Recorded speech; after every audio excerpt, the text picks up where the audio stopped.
গ্রামে এসেছি আর সকালে ঘুম থেকে উঠবো না, তা কি কখনো হয়? আর খেজুরের রস খাবো না, এটা কি করে ভাবলেন আপনারা? এত সকালে উঠে কি খেলাম আর কি করলাম সেসব নিয়ে থাকছে আজকের ভিডিওটি।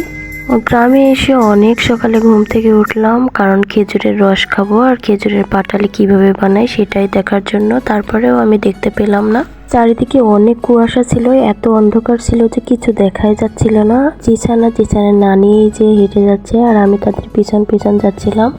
গ্রামের এই কুয়াশা মাখা রাস্তাগুলো বেশ ভালোই লাগে। চারিদিকে ভাইয়ের বাসায় চলে আসলাম, এসে এখানে এক গ্লাসে খেজুরের রস ঢালছিলাম। আর কতদিন পরে খেজুরের রস খাবো। সর্বপ্রথম আমি আমার ছেলেকে দিয়েছিলাম মুড়ি দিয়ে, কারণ সে কখনো তার বয়সে খেজুরের রস খায় নাই, আজকেই ফার্স্ট টাইম ট্রাই করে দেখবে।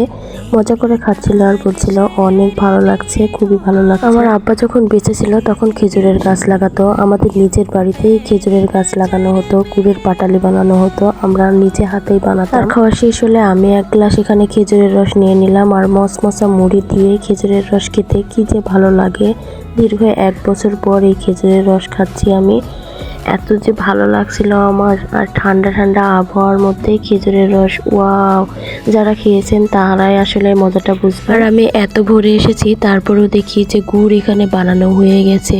সম্পূর্ণটা আমি ভিডিও করে আপনাদের দেখাতে পারলাম না, কারণ আজানের সময় উঠে নাকি এই গুড় রস বের এনে আর কি বানানো শুরু করে দেয়। তো এখানে সারার মধ্যে ঢালছিল, পাটালি হবে এগুলো সুন্দর করে। আর গুড়ের কালার কি সুন্দর বের হচ্ছিল দেখেন, আর এত সুন্দর গন্ধ বের হচ্ছিল, মানে অন্যরকম একটা সেন্ট। খেজুরের গুড় কারা কারা পছন্দ করেন জানি না, তবে খেজুরের গুড় দিয়ে পিঠা বানালে, তারপরে খেজুরের গুড় দিয়ে মুড়ি খেতে অনেক কিন্তু ভালো লাগে। সময় এই খেজুরের গুড় আমি আব্বা মার সাথে বানাতাম। আমাদের বাড়িতে খেজুরের গুড় প্রত্যেক দিন বানানো হতো শীতের সময়ে।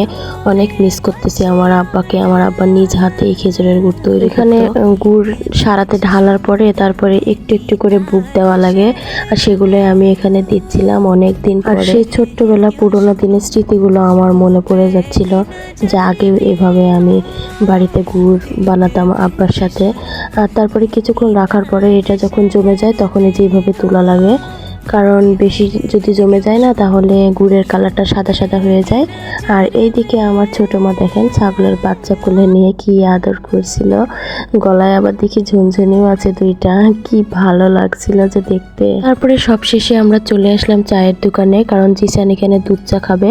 আর চাটা অনেক গরম ছিল, এই জন্য আর কি দোকানদার ফ্রিজে তাকে দিয়েছিল চা, আর সে মজা করে খাচ্ছিল। এত যে চা পাগল, চা যে এত পছন্দ করে আমার ছেলেটা। গ্রামের সকালের পরিবেশগুলো কিন্তু দেখতে অনেক অন্যরকম লাগে, অনেক ভালো লাগে, কারণ অনেক ভোরে সবাই ঘুম থেকে উঠে। আর দেখেন কেবলই এখানে সূর্য দেখা যাচ্ছে, তাহলে কত সকালে উঠেছিলাম বুঝতেই পারতেছেন। বাড়িতে চলে আসলাম, এখানে একটা মোরগ জবাই করা হলো, কারণ মোরগের একটু অসুখ হয়েছে তো এজন্য। আর এখানে আমি পরিষ্কার করছি, কারণ আমার মা রান্না করে দিবে। তো যাই হোক, আরও কাজ কাম বাকি আছে, মাকে একটু হেল্প করি, মার সাথে কাজ করি। তো আজকের ভিডিও এখানে শেষ করছি, সবাই ভালো থাকবেন, টাটা বাই বাই, আল্লাহ হাফেজ। আবার নেক্সট ব্লগে দেখা হবে সবার সাথে।